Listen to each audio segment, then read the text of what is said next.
Hello and welcome to DJ Force 10 in Conversation, podcast episode 141. And to continue what I started last week on my Friday specials, my DJ series, if you will, I introduced to you DJ Rasp. He is a 3-time British DMC champion, 5-time IDA champion, amongst other things. And yeah, it was an absolute damn pleasure to speak to him. As you'll find out during the podcast of how I sort of pinpoint him as one of the people that kind of got me back into scratching, which is absolutely fantastic. I love it. Still doing it every day, everyone, just in case I'm just not videotaping it. But yeah, if you guys are liking this, I've got plenty of other DJs coming up as well. Just got to get the interviews sorted. I'll announce them as and when they are complete. But next week, I just realised that Monday is a bank holiday, so I won't be releasing anything on Monday, but I will start on Tuesday, Wednesday, Thursday and Friday. I'll have 4 new podcasts, another DJ on that Friday, but Tuesday, Wednesday, Thursday, back to the sort of like bands, heavy bands and stuff like that, which is cool. Got plenty of those coming up, plenty of new albums coming out. It's a great time for music, despite the situation. It's a great time to discover music as well, so if you are on the lookout for new stuff to listen to, now is the time. Explore those playlists on Spotify or Apple Music or wherever you get your music from, SoundCloud, Mixcloud as well. Go on there, discover some DJs, discover some new music. Just go for it. You know, just sort of look at a band, go to some of the labels that you like, and sort of dig around in their sort of like future releases, and go look see if anyone's released any new singles, and if you like the sound of it. There's a lot of the bands that I'm interviewing in this are releasing stuff in the next sort of month or so please go check them out as well. But as it's Friday, I hope you guys have a good weekend. I will see you back on Tuesday next week with a brand new episode of the DJ Force 10 in Conversation podcast. But yeah, until then, this is me and DJ Rasp. Enjoy.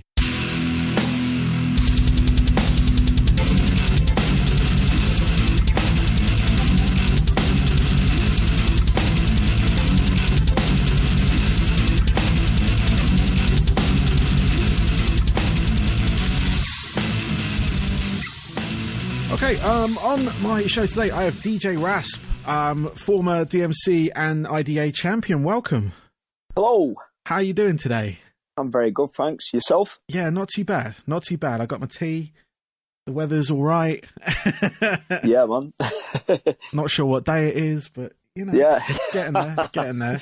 But yeah, no, I just, yeah, thank you for doing this. Again, like I already said beforehand, I appreciate your time on this. I just wanted to sort of, I'm sort of doing a DJ series of interviews. I had I interviewed Woody last week. Cool. I got you this week, which is good. You're one of the DJs I wanted to speak to because you're one of the ones that kind of got me back into scratching and stuff. Ah, cool. Not you know, you probably weren't aware, but I was at the basically I left the country for a bit. I was a scratch DJ many years ago. Yeah. Mainly in rock music. Did it for a metal band and a few other things. And left the country, just lifestyle change, and we went to America for like 5 years.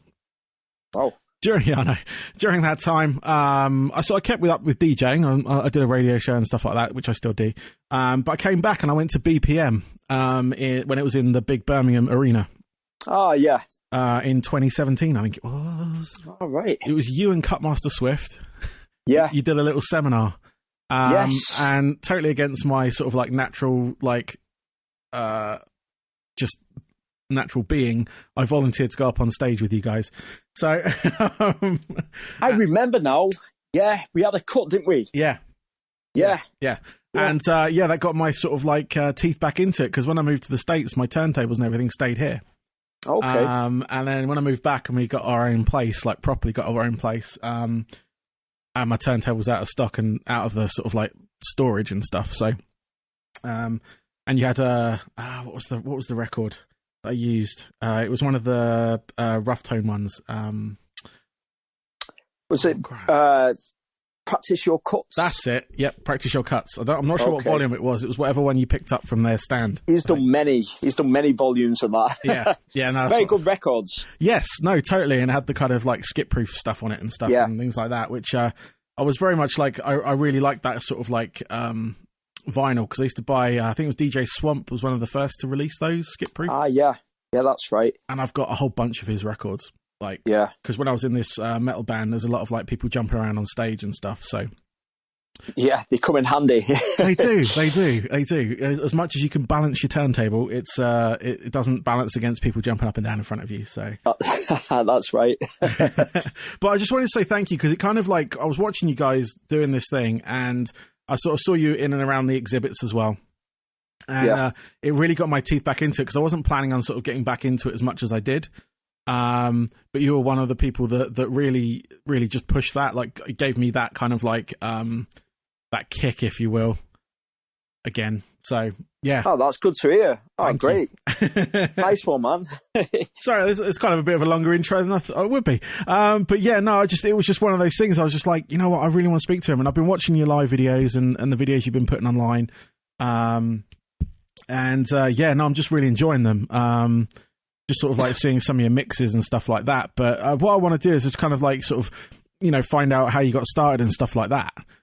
Yeah. Yeah. So where was the sort of like, where was your first sort of taste of DJing? Okay. So the first time like I really saw DJing was probably, on the TV or something growing up as a kid, or that like, school discos and that kind of thing. Yep. But the way I got into DJing was I used to buy records as a kid, and I had, a MIDI hi-fi, just a single deck hi-fi belt drive thing. And I used to like just play records and create like little mixes. Nice. On the hi-fi, like pause tape mixes, So what I do, I get a cassette and just like pause and play the record and let the cassette go and, just make like little compilations without like gaps in there. Yeah. I did that for a while, and I thought, you know what, why don't I just buy 2 turntables and a mixer, and it'll give me something to do, and, I can, create my own mixes and experiment and all that kind of thing with it. So, I saved up for some decks when I was 18. Yep. And I got some like really awful belt drive turntables, that would just skip everywhere and stuff. And then, I just took it from there. I experimented with mixing and creating, mixes and all that kind of thing, and beat matching, then, scratching, beat juggling. And I just found it a lot of fun, and it just progressed, over the years. Cool. So what do you remember the brand of your first turntables? Oh, no. I can't remember. I got them from... There was an advert I think it was in Hip Hop Connection. And I'm not sure. It was an advert in that, but I'm not sure what the shop was called. Okay. It was like, it was... Yeah, they just like... it was like delivery service kind of thing, you know. Yeah. The second turntables that I got were some... they were made by a company called Sound Lab. Oh, yeah. Yeah. And, they were like better belt drives than the ones they already had. So they still wasn't perfect, but there was a lot better. There was a lot sturdier. Yeah. And I got a mixer that actually had a crossfader, because the first setup I got, the mixer that I got with the first set of belt drives didn't actually have a crossfader on it. Okay. So it was just like scratching using the up faders. Yeah. So the second... the second setup I got actually, the mixer actually had a crossfade on it, which was a game changer for me. Yeah, I can imagine. Yeah, no, definitely. I mean, the first sort of like turntables I played on, my brother had a mobile disco cool. like business. So he had one of these like Citronic, it was like 2 turntables on this one unit, no crossfader, just up faders, and like the amp built into it, and they were on like suspension springs. I've seen them. Yeah, it's like an all-in-one built-in unit, isn't it? Yeah, I've seen them before. Yeah. Yeah. So, wow. No, that's the sort of like my first sort of like experience with 2 turntables, and then eventually I got my own, like yourself, I got a set of belt drives. Yeah. Which were like looking back now, they were awful, but at the time it was great to kind of like, you know, I guess hone the craft, or at least learn, like you say, with guns you learn, you know, trying all these things out. Definitely. And it's a sort of like, I always recommend like any sort of like DJs that I've helped out in the past, I've always said like at least try belt drives, just so you can get that kind of lighter hand. That's right. Because you could go straight into like some of the heavier units, and you know, it's sort of like it's a very different world. It is. When I first tried Technics, I couldn't believe how sturdy they was. But the you know, the operated are totally different. You know, when it comes to beat matching with Technics, you know, I was so used to moving the record and constantly adjusting the speed and twisting the platter and the spindle on the belt drives. When it comes to using Technics, it was a totally different game. You know what I mean? It was a different feel, and I had to like relearn kind of thing. You know? Yeah. No, that's the same thing. Like I say, I set of I actually remember what they are. They're Gemini. BD10s, I think they were called, but it came with a mix with a crossfader, which was nice. Like a loose crossfader as well, not like a sort of like one on a sort of like a fader type. Like I had a couple of like realistic ones with CD players. You know, the old Tandy ones. But they were like very stiff crossfaders. But no, this one was nice. It was I think it was the Gemini 626. I've never used one of them. They I mean, for the time, it wasn't bad. It served me very well for, like, you know, the amount of abuse I put it through in learning and everything. So, but yeah, then I upgraded to another set of Geminis. Their direct drives use the same mixer. Just went up for there. And then on my 21st birthday, my mum bought me a set of Technics. Oh, nice. Which I've still got today. And that's a good almost 20 years later. So, you know. Yeah. I'm the same. I got like one Technics in 98. Yeah. And my other one I got in 99. And I still have them to this day. I still use them on a daily basis. You know, I've looked after them. The only thing I've had to really replace is the RCA and ground wire. Yeah. But they're solid. Nice. They're built to last. Were they the ones you used in your video the other day? Yes. Yeah. Yes, there was. Nice. Yeah. Set up in the kitchen as well. I like that. Yeah. Yeah. Old school. Yeah. No. I swear, like, last year I sort of set myself a really stupid challenge, but I did it. 365 days of scratching. And I put a video up every day of like anything between like half a minute long and a couple of minutes long of me doing various things, good or bad. Yeah, I know, it was quite a commitment. But yeah, no, the Technics I've got, I've had almost 20 years, and like you say, the only thing that really kind of has been replaced is the cables, and that's just because they've been moved around a lot, really. Yeah. But they're just solid, and I've got a Vestax turntable as well. Oh, which model? The 2000 PDX 2000. Oh yeah, they're great. And I had that for like when I was in the band. That they were like it was a lot more robust than the Technics and a lot lighter. As in, it stayed in the grooves a lot better and stuff, because I think because probably the straight tone arm and stuff, it was a bit different. Yeah.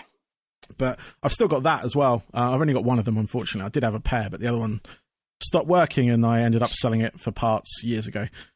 Okay. Which I regret. But yeah, you might be able to get one on eBay or something. Yeah, I think I will at some point, once I've got a bit of like free cash for stuff, because I spent a little bit on DJing last year, obviously doing this thing, but also went into the portablist side of things. Oh, cool. Yeah, I like that stuff too. Which is like, because when I was at the same BPM show, to be honest with you, and the DMC stand was right next to the rough tone stand. Yeah, that's right. Portablist Lounge, I think it was called. Yeah. And that got me into it, because the sort of like the sense of community in that sort of like scene really reminded me of the scratch scene back in the day as well. Yeah. Like, it was all very like a lot of people into this hobby. It wasn't, not that it's gone like, you know, gone up its own sort of like arse or anything, but it's just sort of like there was a lot of like the DJ culture has changed so much, but this kind of brought it back to kind of like a community side of things. It's great. It's great. Like, you know, I go to like Portablist hangouts every now and again, and everyone just jams, and it doesn't matter on the skill level. You know, everyone just like just cuts it up and just has fun. It's put the fun element back to it, So and it's got a good entry level kind of like price to it as well, which is definitely. Which like is still like you can still buy Technics now. Thankfully, they've brought out a different. I think it was the Mark V's. I think it will Mark. Where is it? Where are we now? Is it Mark 7? 6? I'm not sure. But, I mean, they're like over $1,000 for a pair still. Yeah. Then you got to get a mixer. Which is like another sort of like minefield of Oh, it's expensive. It is. It's expensive. But with these portables, you can buy a new Mark PTO1, with a crossfader, and then upgrade it to a Jesse Dean crossfader. Get a decent slip mat and a couple of scratch records, and you're good to go, man. It's great for practicing. Like that's the setup I have with my portable. I also have a Vestax Handy Tracks with nice. a Raiden crossfader as well. But, just for the sake of just cutting up without turning on all my equipment, I just hook up my phone, put on a scratch break and just cut it up, man. And I have loads of fun with it, it's great. Yeah, that was the sort of like great thing with it, because I bought it because I knew I was going to be away for some of the year last year. And I was going to buy one anyway, but it kind of like accelerated my purchase of it. But it was a great thing. I could just take it anywhere we went, and I've got like videos of me in like next to Loch Fyne in Scotland. Wow, that's ace. Like scratching away using like the app on the phone, the Table Beats app and stuff. I just loved it. And then we did a meet up at the one of the DJ shows last year as well in Newbury. I think it's the DJ Kits. Oh show. I've been there before. We had a meet up with the Scratch Link Up lot as well, which was really cool. And it was just good fun, and obviously I'm still doing it now. But it's I love that community part of it. Really cool, because obviously it's not as like it's a lot more accessible than dragging your 1210s everywhere. Most definitely. I've been in bands myself over the years, and I started DJing in 96 and, I got into bands, in the late 90s and house parties and all that kind of thing. And I've definitely earned my stripes carrying turntables around and records and mixers and all this kind of thing. And just to do, just to have a little scratch or whatever, you know what I mean? Yeah. So now, it's just easier just to put a portable in your backpack, you rock up, and just cut it up with people. It's great. Yeah, it's awesome. So there's the other thing I was going to ask you about is sort of like the embracing of technology when it comes to DJing. And I've seen like a lot of your videos. You've got like the Rain 12s. You obviously use like the sort of the usual DVS systems and stuff like that. How have you found the sort of like, because obviously you come from the same sort of era as I do, and I sort of like I was an early adopter of some of the early technology. I had the Tascam TTM1 for the Vestax deck. Oh yeah, which is like that. It's like an analog phase, if you will. Yes, it kind of like rolled onto your vinyl, didn't it? Yeah, it did. Yeah, I remember that. Yeah, and I was just sort of like, how are you an early adopter of technology, or were you one of the ones that kind of like held off for a little bit, or did you sort of like, once it was sort of, did you jump on it early? Yeah, I did. When the first CDJ come out, not the very first one, but the first one that had a decent platter. Yeah. That was like, the blueprints of the modern CDJs. I think it was the CDJ 800. So when that first come on the market, I was in Manchester at a record shop that sold equipment. It was called Subsound, and I was with my friend, and we was in there just buying records, and we were just having a look at the equipment, and we saw the CD deck, and we asked the guy in the shop, can we try it out?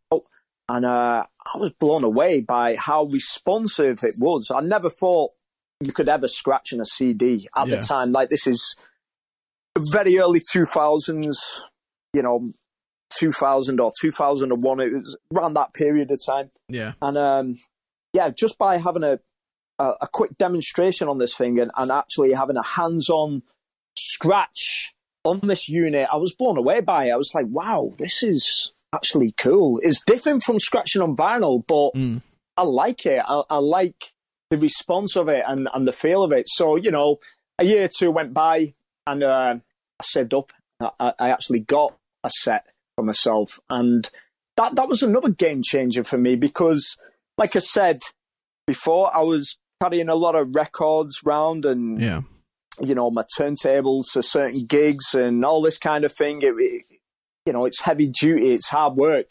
So buying these CDJs and just using, you know, my regular mixer, I think I was using a Vestax at the time, was great. I could just like rock up with, you know, two CDJs in two little flight cases, a bag with my mixer, and, you know, a wallet of CDs, and I could do a gig for like 5-6 hours, no problem. You know what I mean? So yeah, I did embrace the technology early on, and as soon as the DVS thing come out, I got Mixed Vibes. I don't know whether you remember that. And then, you know, Serato. Excuse me. Sorry. Serato. I use Tractor. I've tried a lot of these things, you know. Even I didn't actually buy one myself, but my friend at his studio that I used to go and do cuts for, he had a Newmark CDX in the studio, and I really liked how that felt. You know, it's a powerful piece of kit. Yeah. Then I went on, you know, later on to use various controllers. I worked for Vestax for a little while, and I did some stuff for In Music, which, you know, own Denon and Newmark and all that kind of thing. So I was using like their controllers, and yeah, I really enjoy using the different bits of kit, you know, within DJing. I love the traditional setup, but I'm really up for using the other stuff too, you know. It definitely enhances your DJ experience. You know? It does. I got the sort of going back to early DVS. I had the Final Scratch, which was the Native Instruments Stanton. Yes, like very like Tractor version 1 kind of thing. Yeah. I sort of adopted it. I didn't really use it live because I didn't have a lap. It wasn't practical, basically. It's good for studio work. Which is what I used it for. And then, you know, now I still use Tractor now. I'm on their version 3 point whatever it is now. But I still, because I got an audio, I got their sort of Scratch Pro set up. Oh God, ages ago. It's an Audio 8, so it was like probably 10 plus years ago. Yeah. Wow. It's still working, so I'm not. I haven't had a need to upgrade yet. But no, I've used Serato, I've used Record Box, I've used Virtual DJ, all that kind of stuff, and they're all good. They've all got their own little all their own perks and everything. I agree. But, you know, I've used a lot of them myself, and you know, I always find myself coming back to Serato though. For me, that, you know, they're all good and everything, but I just find Serato's the most intuitive, and for me, I find it the most reliable out of all the DVS systems I've used. It's definitely, you know, it's a personal taste, I suppose. No, I mean, it's a solid platform, don't get me wrong. I mean, I love Serato as well. I just don't have anything that really like runs natively with it, because I like with like Tractor and stuff, I've just got it's all built in, so it's kind of like there already. I've not had any trouble with the Tractor setup, to be honest with you. I use it live, I use it at home, and it's never conked out on me. But I think that's also the platform you kind of use it on as well. I use a Mac, but it's just but Serato, I've used that like plenty of times in the studio and stuff, and it's a solid program. Again, it hasn't like never bugged out on me or anything. No, which is great. No. Yeah. And you know, I like next time when I'm looking to properly upgrade, once I'm sort of like, you know, fully out of date with everything I've got, I think Serato is definitely where I'm looking at next. So yeah, Serato's, you know, it's kept up with the times. I think like Tractor, Native Instruments, unfortunately, you know, they're having problems with the company and stuff, and they're not releasing much stuff anymore. And it's it is a solid program. They got some really cool features. You know, especially with the effects. Yeah, the effects are great. You know, but yeah, Serato and Record Box are the ones now. Yeah, that's how it's gone now. Yeah. And that's, I mean, that's how it goes with everything, really. There's always Yeah. something that's going to like supersede something. So, Yeah, you know, definitely. But that's where I'm looking next time I upgrade on that front, because it's sort of like just like the program that I see everywhere still. It's the one that's kind of like, and you're like with Tractor, I waited so long for an update, and then I found out they're having all these kind of issues. Yeah, oh, man. It's like, are they going to be there next week? Yeah. But, you know, I mean, I invested in Native Instruments. I use Massive. I use a lot of their sort of stuff, along with a lot of other company stuff like Ableton and things like that. But, you know, it's just sort of, sometimes you just got to jump. And, you know, I've jumped from Windows to Mac, and, you know, I can do that with DJ programs as well. Yeah, So, yeah, definitely, man. So what was it like working with in music? Because I'd like they're literally down the road from me. Right. I've got like I've sort of had I say contact with them before. I know a few of the people that work there, stuff like that. But what was that sort of side like for you as a sort of like, you know, working DJ? It was great. I had a lot of fun. It kind of happened by accident. So I used to you know, do the DJ competitions, and from the back of that, I'd get invited to do like trade shows like BPM or whatever. And, you know, I'd go on the different stands and see what's happening. And one time I was on the Newmart stand just watching, and DJ Pogo from the Enforcers was doing a demo on there. And he invited me to get on the stage with him and cut it up. So, you know, I cut it up.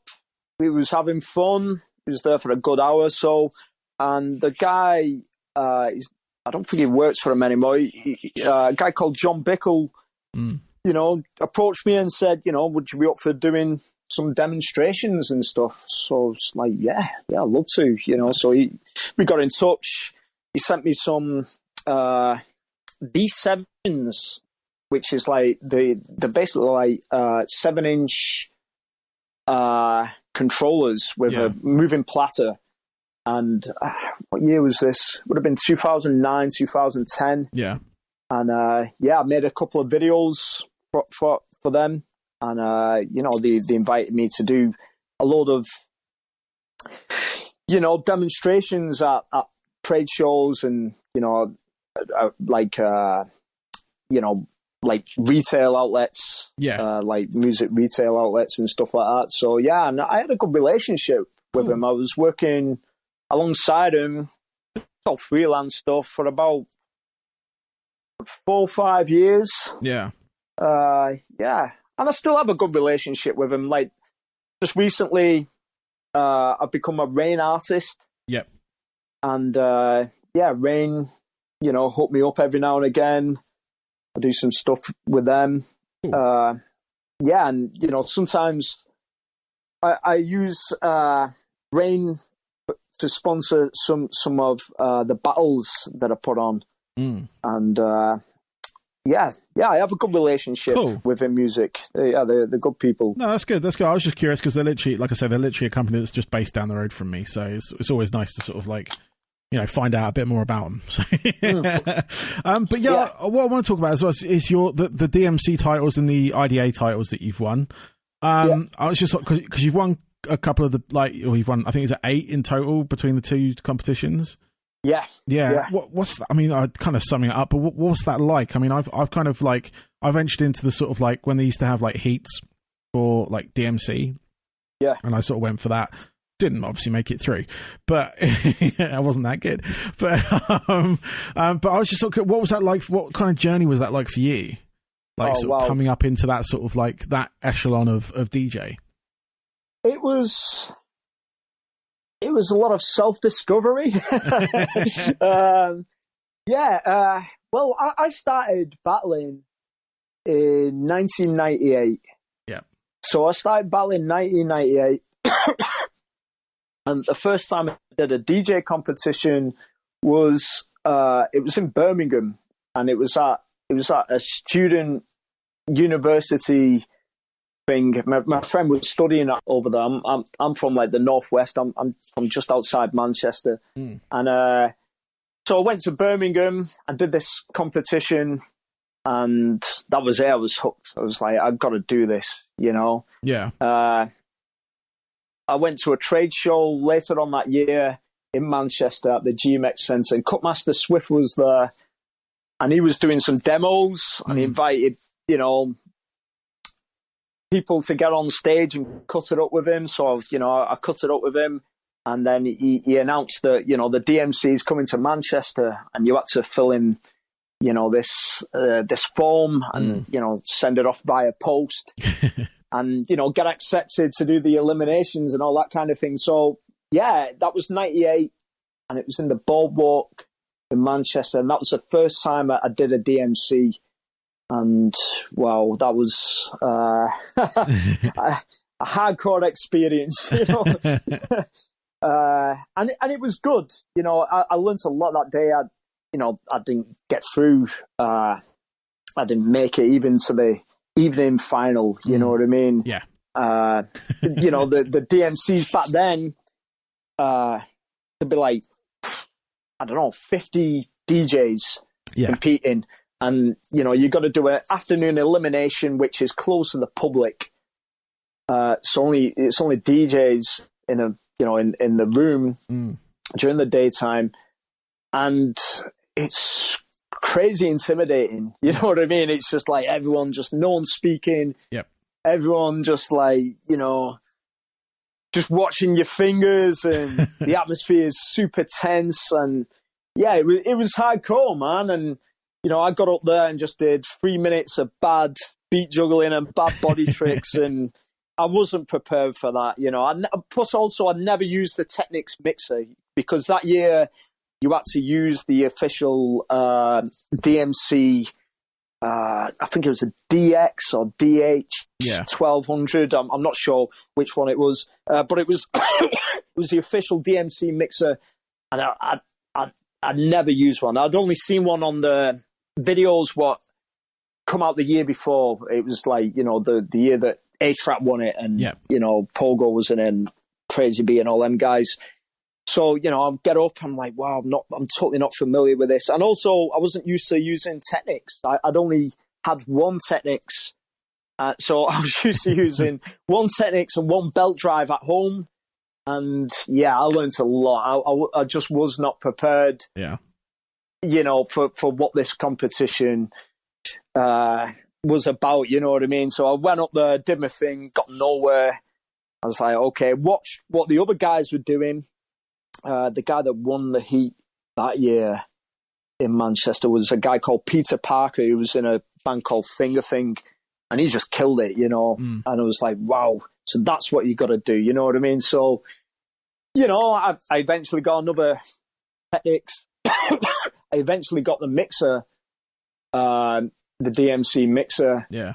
And, you know, I started taking it serious. And, you know, it took me a good few years to actually get through to the, you know, the nighttime final, to get past the eliminations, you know, and this is just of a regional, you know what I mean? Yeah. So you were allowed to do 2 regional heats per year. And if you were successful at winning a regional heat, you would then be taken through to the UK final. Yep.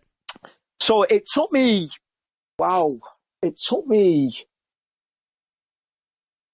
a good couple of years. I think the first time I won a regional final was in the year 2006, and that was in Leeds. And I was made up, you know, because, you know, after a while of doing these regionals and not getting anywhere, I started like progressing and becoming runner-up or third place or whatever. But it wasn't enough to get through to the UK final. And that was my next goal. I was like, right, okay, I want to get to the UK final. And, you know, in 2006, I got to the UK final in the DMC. But the previous year, I did the ITF, which was the International Turntablist Federation. Yeah. And they had heats. They had heats up in Glasgow and in Leeds. And I didn't actually win a heat, but I got second place. And that was enough to get through to the UK final. Oh. And that was my first experience again in a UK final. And the actual final was in Manchester, and it was in the MEN Arena, which is a massive place. Yeah. And it was part of like some X Games. Okay. You know, they had like BMXing and skateboarding and you know, motocross bikes, and loads of cool stuff happening in one weekend. So the ITF was part of that, and that was incredible. So it was my first UK final, and I'm here in a massive arena. I had a lot of home support as well. A lot of people come to watch me, and that was great. And I got to the. It's slightly different from DMC. I got to the semi-final because with the ITF, it was more like a head-to-head knockout competition. Yeah. So you had to get through a couple of heats and a couple of rounds and beat certain turntablists, and then you progress kind of thing. So yeah, that was great. That was a really good boost for my confidence, and I thought, okay, I did that. Let's rethink the DMC, re-strategize, and take a different approach. And yeah, I started winning heats every year, and I was in the UK final quite a lot of times. And then 2009 came along. Excuse me. 2009 came along, and I did the DMC Battle for Supremacy. Yeah. And that is very much like the ITF. It's a head-to-head knockout competition. And it was like 25 DJs that entered that day. You just turn up at the UK final and you just compete. You don't have to do like any regionals. Yeah. I already won a regional that year. I won a regional in Plymouth that year. So I was already in the UK final, but the Battle for Supremacy was alongside the UK final. So I thought, okay, this year I'm going in for everything. I'm going in to do IDA, which is International DJ Association competition, and DMC Classic 6 Minutes and DMC Battle for Supremacy. Nice. So I did that, the Supremacy that year, and I was successful. I worked very hard on my routines. I had a lot of material, and I ended up winning. Nice. The UK finals, and it just felt like such a great achievement because I've been trying for years. Yeah. I started doing this in 1998, so this is my 10th season. You know what I mean? I didn't have a break from it. You know what I mean? It was my 10th season, and I finally got it. I was like, oh God, thank God for this. You know what I mean? I've actually done it. You know what I mean? But it doesn't stop there, because then you've got to represent, Great Britain. Yep. At the World Finals. Yep. And all eyes on me kind of thing. You know what I mean? So, you got to rep, and you there's a lot of weight on your shoulders and a lot of pressure to do well in the World Finals. So, I got to the World Finals that year. It was in the O2 in Greenwich. Yep. And yeah, I did all right. I didn't win it, but I got quite far. I got into the semi-finals. And yeah, I was happy. I had to battle a few people. I had to battle, I don't know, Hong Kong and a guy from Japan, someone else. And yeah, it was tough, especially battling the guy from Japan. You know what I mean? Because Japan always have good DJs. You know what I mean? They do. They're brilliant. They have a really good DJ scene, and the guy that I battled, he was Shoto. Okay. Yeah, he was really, really good juggler, man. And it was, it was great, and it was a great honor to be part of that. And in the same year, I did the IDA. Yep. And I won the UK title for that, and ended up going to Poland. But I didn't really get anywhere in the world final in Poland. But I represented. I did my thing. I was happy with my set, and it was a nice experience, So yeah, then year by year, I was I won a few UK titles or whatever, and I was in world finals, and yeah, it was great. But the thing is, when you win a UK title, there's so much pressure if you continue battling. to win another one and be in a final and do well in a final as well. To be in a world final takes a lot of preparation, not only physically but mentally. Yeah. It's a lot of work. And this is back in the days of using vinyl. DVS wasn't allowed in the competitions. Yeah. So some of it was using with original records, and then some of it I was making my own custom-made records, that I would try out on Serato. Then I would go to a pressing plant called the Carvery in London, and this guy, Frank, sound guy is, he would press me these records and help me with the mix down of them, and I learned a lot just from, conversing with this guy and dealing with him. He let me a lot about how it should sound and what frequencies you should use and what's the best way about mixing down, your routines that will work on custom made vinyl and so the needle won't skip out the grooves because the bass was too heavy and stuff like that. You know what I mean? So it was a good experience. It was a lot of hard work. Yeah. A lot of blood, sweat, and tears. You know what I mean? Yes. I'm not gonna lie. It was tough. A lot of sacrifice as well, man. You know what I mean? Not going out. Like I quit drinking. I've been teetotal, for a long time. You know what I mean? I quit drinking and smoking weed and all that kind of thing. To do these DJ competitions and just to be a better person and to, DJ and, be more on the ball with it. You know what I mean? So, yeah, it definitely helped me. It was a good focus in my life, Cool.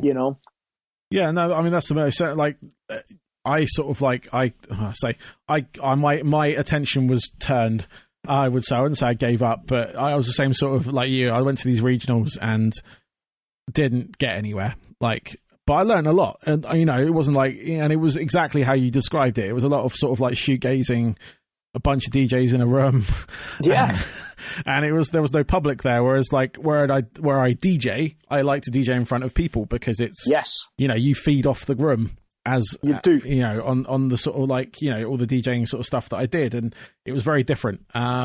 But then I got picked up by this band, and we sort of like had a good 10-year career with that. Oh, brilliant! So and that was scratch DJing in a metal band, much like Sid from Slipknot. Oh, cool! Yeah, great. Same sort of thing. And do they still do regionals now, or have they? Is it all online? Nah. I thought so. It's all online now. Okay. I stopped battling. When was it? 2000. Well, I stopped in the DMC in 2000 and IDA in 2017. Yeah. So that year I actually won the 6-minute DMC, the UK final, and I won show category in IDA that year. Nice. So I was in the world finals competing. The DMC, I didn't do too well, to be honest, in the DMC. I did my thing. Yeah. I was kind of happy with my set, but in the IDA, I did a lot better in that competition. I got 4th or something, but I was just happy with the way I performed it. And, I thought, okay, well, battling was fun. I did it every year since 1998 to 2017. I want to do other things now. You know what I mean? So, I was more focused on showcasing and doing gigs, even though I've done that throughout all my battling career. Yeah. I just wanted to do that without the pressure of, you got to win this competition. So every time you compete, you got to win it or whatever. You know what I mean? And, doing that for many years, it can take its toll. You know what I mean? So I just wanted to have fun with it and just do it. You know what I mean? Without thinking, I've got to win at the end of it. And it's, I will say it's a huge disappointment if you don't win or you don't place, because you put a lot of time and effort into it. And it's usually, it's 6 minutes. Yeah. That's how long the competition sets are. And that's a lot of time and effort into that 6 minutes. And if you don't do well in that, I used to beat myself up about it. I was like, damn, I should have done this, or I should have done that, or I could have done better, or whatever. And for a couple of months after, I won't be happy about it. You know what I mean? I dwell on it, and I want to, redeem myself the next year. So in one way, it kept me hungry. You know what I mean? And I've got to better myself all the time. You know what I mean? So in one element of it, it did make me hungry, and it made me become more advanced. You know what I mean? For myself, it made me elevate myself. You know what I mean? Yeah. And I'm glad I did it. You know what I mean? I'm glad I did it. I've had a lot of fun. Yeah. Yeah, man. Cool. No, I was still good because like I said earlier on, when I lived in the States, where I was living, they actually had regionals there for DMC in the States. I was based out in Tampa, so I had DJ Fader and Casper, like doing stuff out there, and it was quite nice. I went along to one of them, and it was really good because there was loads of people there watching scratch DJing, and it was just like, this is how it should be. Did you compete? No, I was there as a spectator for that one. Okay. Yeah, I didn't have anything. I was well out of practice at that point. I had a DJ controller, but it's not that doesn't sort of like substitute for the turntable when it comes to that sort you need of routine. The moving platters if you're gonna, exactly. Yeah. So man. But yeah, no, it was really cool to just watch because I've like what it gave me the opportunity was actually like actually enjoy it. Enjoying other people's like DJing and stuff like also this was in the UK, but I was a sound and light technician for a nightclub, and it hosted the regionals for the B-Boy Championships. Oh, brilliant. Which was absolutely amazing. Like, I'd never been to one before. I'd sort of seen it in and out.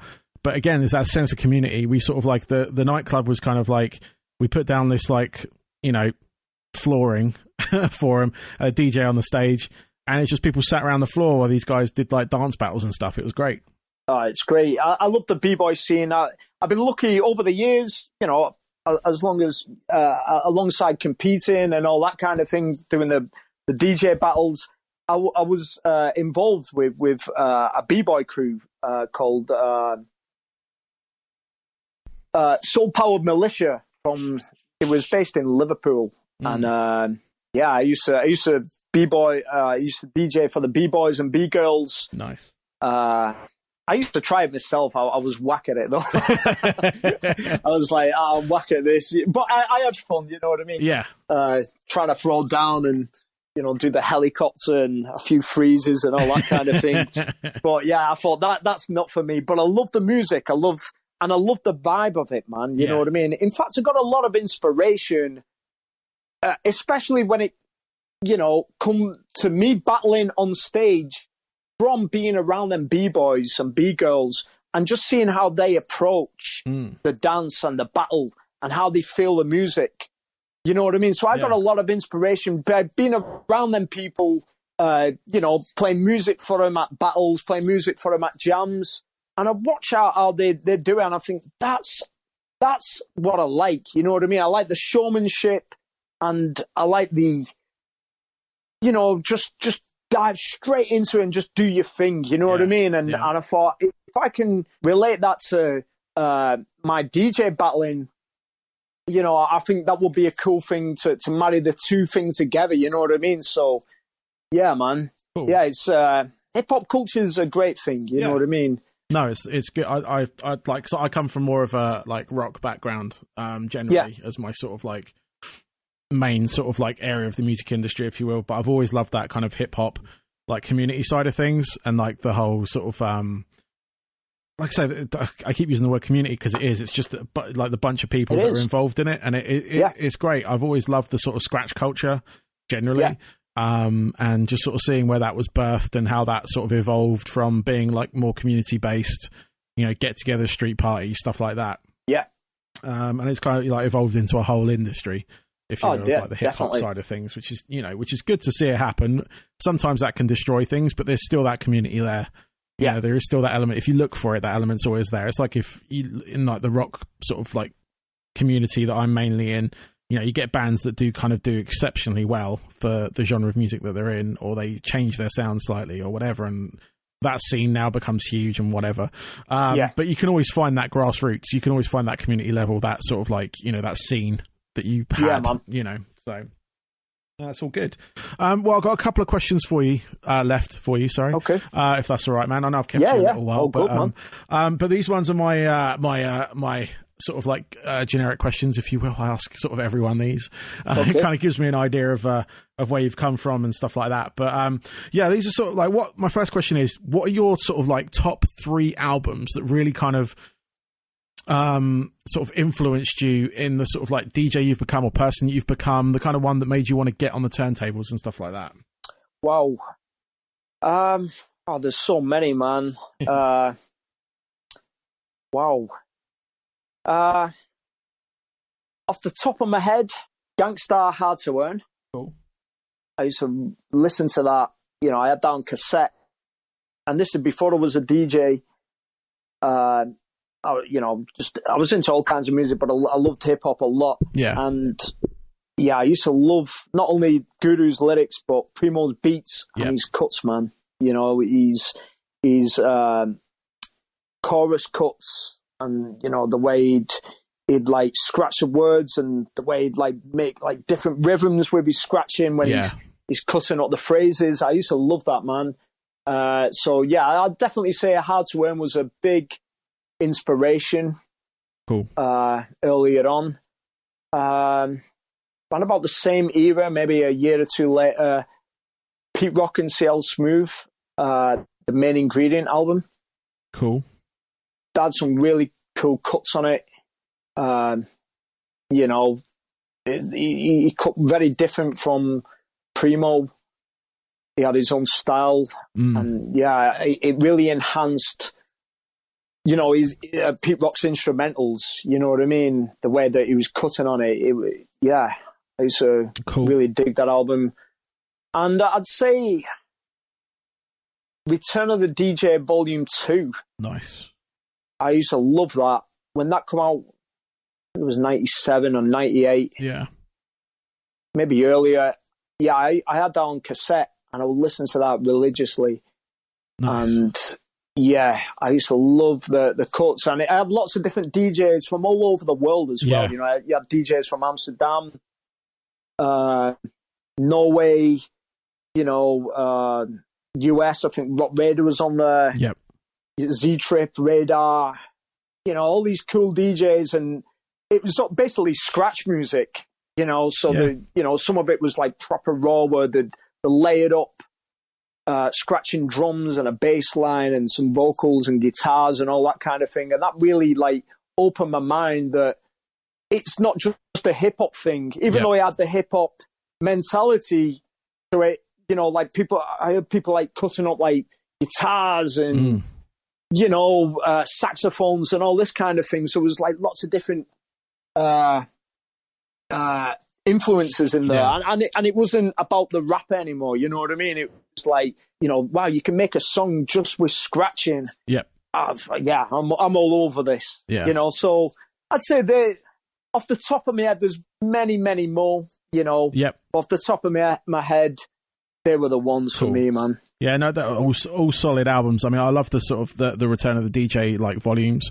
Again, it's same with me. It was like hearing them scratching up the instruments, like not just an R sound, not just like a beat. It was everything. It was like, and it was just purely a DJ album as well. This was all made by DJs, obviously for DJs and whatnot. But I've still got them. I burnt them down to MP3 on my computer. Oh, brilliant! So I've got them all on there, all the individual tracks, which is kind of cool. So I've got a volume 1 to 4. I think it is. I think they went. I've not heard 4.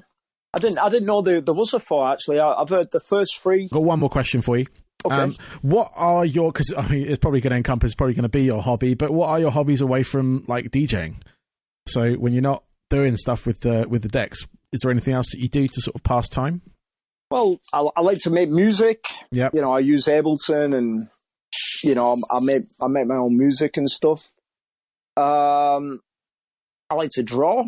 Cool. Draw pictures, do a little bit of, you know, graffiti, or draw some cartoon characters or whatever. Obviously listening to music, watching movies. Yeah. Yeah. Cool. Any favourite movies recently? Oh, wow. Did I watch the Joker movie? Oh, yeah. I like that. That was really cool. I watched The Irishman the other night. Oh, yeah. Was that any good? Yeah, I really enjoyed it, man. Yeah. It was great. There's a lot of detail in there. It's a long classic, film. Yeah, Scorsese film, and it's quite long, but it's really cool, man. Cool. Yeah, awesome. Yeah, cool. No, that's it. Thank you very much, man. I appreciate your time. It's been a while. Thanks for having us. No, it's all good. It's all good. I wish you. Yeah. Oh, thanks for having us, man. It's been an absolute pleasure to be on your show, and it's been good to talk to you. No worries. Absolute pleasure, man. Thank you very much. Cheers. Bye bye. Bye bye.